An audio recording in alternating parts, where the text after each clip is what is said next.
ദേശീയപാതയിൽ മരുന്നുമൂട് ഗുരുമന്ദിരത്തിന് സമീപത്തെ റോഡിന്റെ വശത്തെ അപകടക്കണി വാഹന അപകടങ്ങൾക്ക് വഴിവെക്കുന്നു.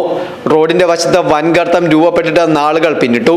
ഇരുചക്ര വാഹനങ്ങൾ ഉൾപ്പെടെ നിരവധി ചെറുതും വലുതുമായ വാഹനങ്ങളാണ് കുഴിയിൽ ചാടി നിയന്ത്രണം വിട്ട് അപകടത്തിൽപ്പെടുന്നത്. വളവ് തിരിഞ്ഞു വരുന്ന പാതയിൽ സീബ്ര ലൈനിനോട് ചേർന്നായതുകൊണ്ട് വാഹന ഡ്രൈവർമാരുടെ ശ്രദ്ധയിൽ ഈ കുഴി പെടില്ല. ടയർ കുഴിയിൽ ചാടി വാഹനം നിയന്ത്രണം വിടുമ്പോൾ മാത്രമാണ് വാഹന ഡ്രൈവർമാരുടെ ശ്രദ്ധയിൽ ഈ കുഴി പെടുന്നത്. കഴിഞ്ഞ ദിവസം ഈ കുഴിയിൽ ചാടി ഇന്നോവ നിയന്ത്രണം വിട്ട് സമീപത്തെ കൊക്കിയിലേക്ക് മറിഞ്ഞിരുന്നു. വാഹനം തോട്ടത്തിലെ മരത്തിൽ ഇടിച്ചു നിന്നതിനാൽ വൻ അപകടം ഒഴിവായി.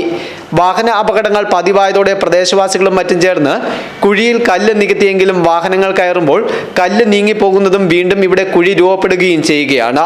നിരവധി തവണ അധികാരികളെ വിവരം അറിയിച്ചെങ്കിലും യാതൊരു നടപടിയും ഉണ്ടാകുന്നില്ലെന്ന ആക്ഷേപവും ഉയരുന്നുണ്ട്.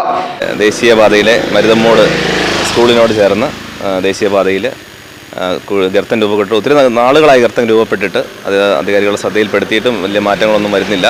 അപകടങ്ങൾ നിരന്തരം സംഭവിക്കുന്നു.